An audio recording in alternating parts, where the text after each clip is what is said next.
আসসালামু আলাইকুম। আজ 30শে ডিসেম্বর 2024 সাল। আগামীকালের পরেই শুরু হবে ইংরেজি নববর্ষ 2025 সাল।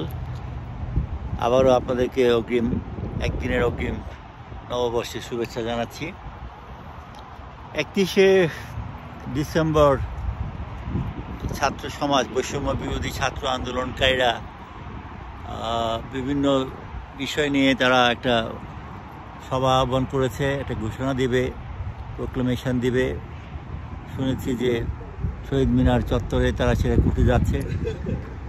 এ নিয়ে অনেকেই প্রচুর কৌতূহল রয়েছে এবং বিভিন্ন ধরনের আলাপ আলোচনা গুজব চলছে। তবে আমি আশা করি যে ছাত্ররা এমন কিছু করবেন না, এমন কোনো ঘোষণা দিবেন না যেটা নিয়ে আবারও দেশে নতুন করে কোনো বিপত্তির সৃষ্টি হয়। কারণ এমনিতেই আমরা বিভিন্ন সমস্যায় জর্জরিত এবং এর মধ্যে যদি আবার নতুন করে আমাদের রাজনৈতিক ডামাডোল সৃষ্টি হয়, আবার নতুন করে যদি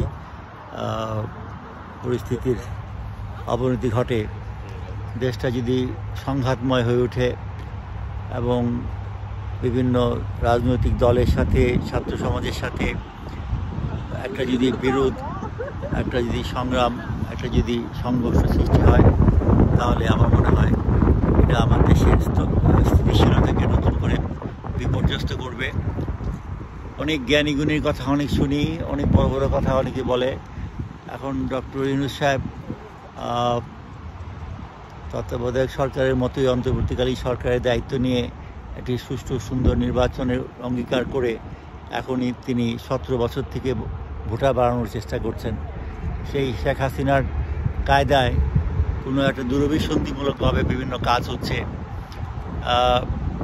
নির্বাচন সংক্রান্ত কমিশনের রিপোর্টের আগেই নির্বাচন কমিশনার ঘোষণা করেছেন। এভাবে কতগুলো জিনিস আমরা লক্ষ্য করছি, ভালো লাগতেছে না। তো আমার মনে হয় দেশের বৃহত্তর স্বার্থে অন্তর্বর্তীকালীন সরকারের উচিত অবিলম্বে নির্বাচনের জন্য প্রস্তুতি নেওয়া এবং 2025-এর মধ্যে অথবা 2026-এর মাঝামাঝি, এটা ঠিক নয়। ইচ্ছা করলে 2025-এর মাঝামাঝি সময়ে নির্বাচন করা সম্ভব, যদি সদিচ্ছা থাকে। তো পানি বেশি ঘোলা না করে সব কিছু ঠিক থাকতে থাকতে আমি আশা করব অন্তর্বর্তীকালীন সরকারকে নির্বাচনের তারিখ ঘোষণা করে সব রাজনৈতিক দলের সাথে বসে শান্তিপূর্ণ সৌহার্দ্যপূর্ণ পরিবেশে দেশে একটি গণতান্ত্রিক প্রক্রিয়া নির্বাচন করে দেশটাকে উদ্ধার করেন, জাতিকে রক্ষা করেন। তা না হলে পাকিস্তানের ভূত আমাদের চেপে বসেছে।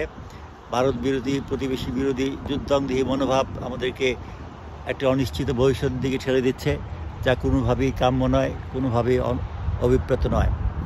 সকলকে সুন্দর মন নিয়ে সুষ্ঠু চিন্তাভাবনা করে জাতি এবং দেশের বৃহত্তর স্বার্থে কাজ করার আহ্বান জানিয়ে আজকে আবারও ইংরেজি নববর্ষের অগ্রিম শুভেচ্ছা জানিয়ে বিদায় নিচ্ছি। আসসালামু আলাইকুম। বাংলাদেশ চিরস্থায়ী হোক।